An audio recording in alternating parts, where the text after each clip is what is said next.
welcome to Online Seller UK podcast. My name is Prabhat, founder at Online Seller UK. And today I've got Martin Heubel with me, who is a former senior Amazon vendor consultant and now is a consultant for the first party vendors. So today we'll be discussing about the latest insight from Martin's annual vendor negotiation survey, which is very exclusive, and I'm very eager to hear more on this. So, okay, without further ado, Martin, welcome to our podcast. Hi, Prabhat. Thanks for having me back. It's almost like an annual tradition by now. Very excited to be here today. Excellent. Yeah, no, thank you again. So I know you've been sharing lots of thoughts on LinkedIn and things like that. So it's good to hear on the podcast. So um yeah, so I think for people, some people who don't know you, it's good for you to introduce yourself, your company, and what you're doing these days. Yeah, of course. Hi, everyone. My name is Martin Heubel. I used to work at Amazon for around 5 years as a vendor and category manager before I then transitioned into my role back in 2021 as an independent consultant, now helping first-party vendors in all of their commercial demands when it comes to Amazon, ranging from vendor negotiations all the way to defining what their portfolio should ideally look like and what they also need to kind of take into consideration when they're building their strategies for the next 3 to 5 years to come. So very much excited to dive into our topic today, which will be all about vendor negotiations, which I'm sure a lot of you, for a lot of you, is really a key topic. Yes. So Amazon vendor negotiation, it's very confusing for a lot of people, even if they do it every year. Um, and also, I didn't wanted to use the word daunting, but it is daunting as well for a lot of people. So um, let's talk about, brief intro on what it is, and then, how it works, and what should a vendor, expect in that period of time.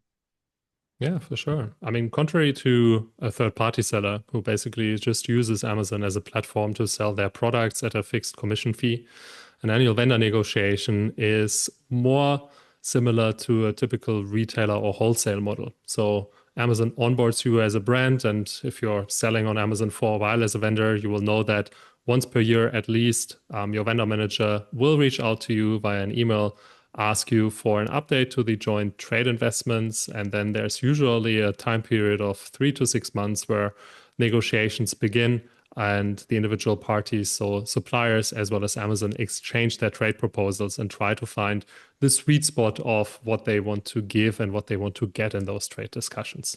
And because of that, I teamed up with market research firm Stratably to find out what this year's negotiations were all about, because as you rightfully say, Prabhat, it's very confusing for a lot of brands. It's very daunting for a lot of sales managers and key account managers, simply because Amazon is changing at such a rapid pace and oftentimes also really adds a little bit of pressure to us to kind of increase our investments with not much background for us to really objectively being able to assess, okay, is this investment really returning its value to me over the next 12 months, or am I just giving more margin to Amazon? And to lift the fog, this survey, which we conducted with over 180 suppliers on Vendor Central, hopefully, shed some light on all of that. Excellent. So let's talk about some of the themes that you've seen on the Amazon vendor negotiation this year. Yeah, for sure.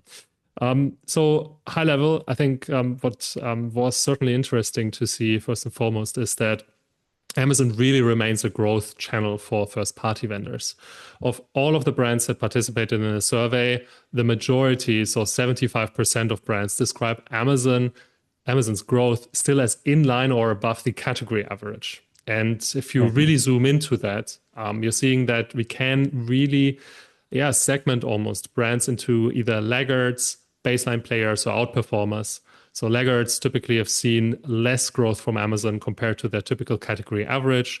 Baseline players saw Amazon really performing right bang in the middle. And then the outperformers saw stronger growth with Amazon as compared to the wider category. And especially on the last point, I think what is very important to highlight is that just because Amazon outperforms for a lot of brands the category average growth, it's not necessarily always a reason to celebrate on brand side, because when you're becoming more dependent on Amazon's growth, especially with the background of a negotiation, well, then that also means that your buyer, i.e., your vendor manager, holds the cards in this discussion and knows that if they are decelerating your account by not purchasing as much, unless you're investing as much as they want you to, you're quickly in trouble because it not only impacts your growth on Amazon, but it quickly impacts your wider organizational growth that you may feel. So I think this was one of the key learnings, which was quite interesting and potentially also surprising because I think a lot of brands typically say, okay, we want to outperform the category. We want to really smash it on Amazon without necessarily thinking about the secondary layer that comes with that. And so overall, this was, I think, one of the kind of key themes. In general, I think everyone who listens to it and who has conducted the negotiation in 2025 will know that negotiations continue to be time consuming. Although leadership teams often tell us, okay, look, let's just negotiate with Amazon, get it over and done with so that we can go back to our day to day. The reality is that most vendors negotiate multiple months. And we actually saw that the majority of brands is negotiating 2 to 3 months at minimum. And we see a third of brands usually negotiating between 3 to 5 months. And if you're looking at the weighted average, then we're seeing that vendor negotiations lasted in 2025 around 3.5 months, so to say. So roughly 12 to 14 weeks. Not necessarily a quick shot, certainly longer than a lot of brands would like it to be. But when you then also look at the surface level or beyond the surface level, 2 in 3 vendors consider their annual vendor negotiations as challenging or confrontational. If you express it the other way around, only 1 in 3 vendors really rate their negotiation experience as positive. And that has a myriad of reasons. Of course, on the one end, we've seen Amazon being incredibly focused on its profit margin, which surprised a lot of brands because this is nothing new.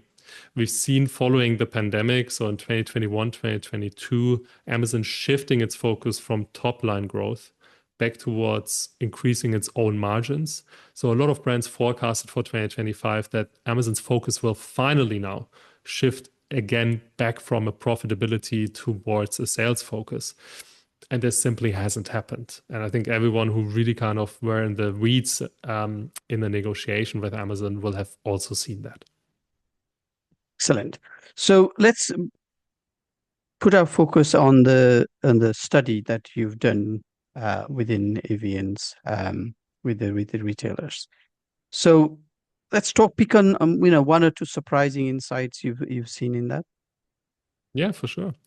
I think one of the most surprising insights was that Amazon remains as a profitable channel for the majority of first-party vendors, right? So, I mean, if you're reading on LinkedIn, if you're reading a lot of kind of industry news articles, you often hear that a lot of brands are complaining about the ever-increasing investment demands that particularly vendor managers table to their suppliers. So Startuply and I, we were really interested in understanding, okay, so how do vendors rate their own profitability with Amazon? And surprisingly, 2/3 of surveyed brands still describe their net margins on Amazon as healthy or very healthy. Only around 1/3 of brands said they're unhealthy or very unhealthy. So still, we're seeing overall that yes, brands are generally happy with the margins they make from a net profit margin point of view. But if you're looking at the comparison of year over year, we see that the picture slightly worsens. We actually see that fewer brands have said that their margins with Amazon are very healthy, and we have a lot more brands who are saying they have become unhealthy. This is enabled by the fact that we run the survey twice a year. So we have a good comparison period also with the previous years. And we can really see that more and more brands are actually indicating that, yes, generally we're still profitable, but there's a larger share of brands now that says, okay, actually our margin has worsened quite a bit. The second kind of key surprise, I would say, is that economic pressure has, of course, been omnipresent, whether this is in the US with the ongoing tariff conflict between the US and China, but also, of course, here in Europe, where brands are fighting for more cost consolidation efforts and trying to also improve their profitability long term.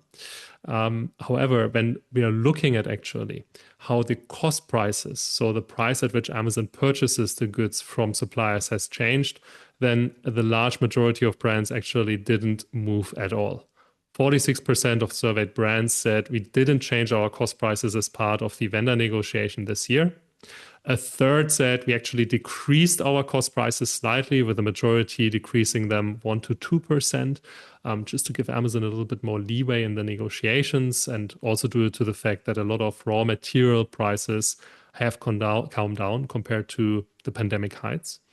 But if you're then switching and focusing on the other third of brands, they were actually increasing their cost prices. And this is partly due to the fact that, of course, a lot of US brands have had to pass on the expected impact from tariffs onto retailers like Walmart and Amazon. But even if you go beneath the surface, European brands were also successful in largely increasing their cost price base with Amazon. The majority of brands in this bucket were moderately increasing it between 1 to 2 and 3 to 5%. So there's no significant increases like over 10%, for example. But still, it shows that there is some form of trade value exchange happening, particularly among those brands who made concessions by giving Amazon more in trade investments. In exchange for that, they also wanted to see a slightly more profitable front margin, i.e. cost price basis. And then lastly, and this is probably something that should certainly keep decision makers and leadership teams listening to this podcast almost up at night, is that overall, the negotiated change in trade investments year over year, so we're not talking about cost prices, but all of those backend conditions, were on an average raised by 91 basis points compared to 2024. Now, just to put that into context, last year, Amazon increased trade terms by an average of 69 basis points, so 0.69% compared to 2023. So it's again the second year in a row that Amazon won significant share in trade investments, partially offset for some brands by their own cost price increases. But I think the data point that is most interesting here is that only 7% of brands that were surveyed actually indicated that they were able to decrease their trade terms year over year. So the majority of brands really took a hit here. And this really requires brands to think a little bit differently of how to prepare, but then also continue through their negotiations going forward in order to be in a better state and defend their own profitability. Excellent. One thing I picked up here, because of the result on the margin side, you mentioned that's based on the survey that margin has improved. Obviously, everyone reads the survey. The pressure on the cost side will increase only next year, don't you think so?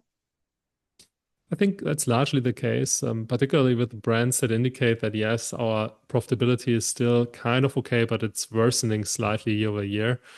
Cost pressure is only ever going to increase, which really shows us that brands need to go beyond their standard playbook of approaching vendor negotiations, often very reactively. So waiting and seeing first, okay, so what is Amazon tabling for demand? And based on that, I'm reacting, because that puts them really into the defense instead of the offense, where they're proactively asking for either additional value for any additional investment. But I think also brands who do their homework up front and really go through the individual P&L cost and profit centers and identify, okay, where do I have inefficiencies? For example, when I'm selling to Amazon and shipping products to Amazon, because that puts them into a better position to then also proactively ask for supply chain initiatives that can help them overcome these bottlenecks in their operations. A good example is if you're still selling to Amazon in parcels, well, ask Amazon and your vendor manager if you can at least get onboarded to a pallet ordering code or a full truckload ordering model, which again saves costs, because instead of having to put a shipping label on every single parcel, you just have to put it on the pallet, or can palletize basically a full truck load that you then send off to Amazon, depending on what size and revenue thresholds you're meeting that Amazon needs in order to get you onto these programs. But it's no longer efficient enough to just say, okay, let's see how the negotiation goes, wait what they're tabling to me, and then respond accordingly, because that is a surefire way to actually erode your margins during those discussions. Excellent. It's more of a proactive approach is needed rather than a reactive. Yeah. Okay, that leads me to the last point that we want to discuss about, how to now prepare based on your survey and your experience 2025. What are the key steps for the vendors to take to be prepared for next year's negotiation now? Yeah, I love this question. I mean, look, I think what is clear is that Amazon will not give up their margin performance anytime soon. If you're looking at the wider margin performance of Amazon, not as a retailer, but as a wider organization, then we're seeing that Andy Jassy, their newish CEO, so to say, that followed up from Jeff Bezos, has done an excellent job of getting operating margins or Amazon's EBIT to the double digits mark, right? So over the last few quarters, Amazon kind of hit 11 to 12% in operating margin. And of course, Amazon wants to kind of keep it at that level to keep shareholders happy, even though they're faced with so many different economic headwinds. The US is currently under significant pressure because of the incoming tariffs, and European vendors will still feel that because, well, if the US is not doing so well, then Europe becomes the region where it has to offset a lot of these headwinds, both from a growth and profitability standpoint. So I think if you're preparing your negotiations, proactivity is key, but also really preparing, okay, what do you want out from your next negotiation? What are the gifts that you're happy to grant Amazon going forward in exchange for a value contribution? But what are also the gets that you're asking from Amazon in return? And I'll give you a couple of examples, right? So gifts could be, for example, that you're saying, okay, if you get more of a headcount or a better support, we are willing to invest into the Amazon vendor service. Or we are willing to launch Amazon exclusive products with you. Or we might even benefit you with an additional trade term that is tied to our volume. So we are creating kind of a volume incentive threshold. The gets on the other end are then, okay, if we do all of that, well, then we need to at least be able to increase our cost prices by 1% because we're creating additional value for you. We are launching products that are exclusive with a higher net PPM prospect. And we potentially also want to get a 30-day reduction in our payment terms. Now, here's the pro tip that I always tell brands and particularly my clients to use. Use decoy asks. What I mean by that is ask for 2 to 3 more elements that you kind of do not really care about too much and that you can give up as non-priority asks during the negotiation later onwards to unlock concessions in other areas from Amazon. Because that will allow you to put your vendor manager really into a position where you say, hey, we already gave up the demand of early access to new innovation programs or for additional ABS headcount. Given that we already gave up those asks, well, where can you meet us in the middle on those other asks that we've highlighted to you, right? This is a very different conversation as if you only tell Amazon, look, I want 1, 2, 3, and then they say no to everything, and you have to give up out of the 3 core asks that you've communicated 2 because you need to make a concession. So add those decoy asks to it. That's one of the most effective ways to kind of effectively negotiate with Amazon. And of course, I mean, go through the basics. Know your numbers, know what are the tailwinds that Amazon has had. Understand, as we mentioned earlier, your cost centers in your P&L and where you face inefficiencies and address them proactively, right? If you need more information, feel free to obviously always reach out and I'm very happy to give you a steer. Excellent. I think that was the next thing I was going to say. For those who don't know, Martin will be with us at Amafest UK in October 2025. That's 17th of October. So you can see him in person, ask all the questions. But if somebody wants to talk to you in advance, obviously have informal conversations and talk about this strategy for next year or even what they've gone through this year. So where is the best place to find you, Martin? Best place is usually on LinkedIn. You can find my name and my profile there fairly easily. Or if you want to go on a website, go to Consulters. That's basically consulting and commerce, co-joined as a word.com. And you can find all kind of information as well as my contact details over there. Excellent. So again, thank you very much, Martin, for lot of information there. I'm sure the listeners will benefit from it. And as always, thank you very much for a valuable contribution to today. And then I'll speak to you soon. Thanks for having me back, Robert. Really appreciate it. And I'll see you soon at Ammerfest. All the best. Bye bye.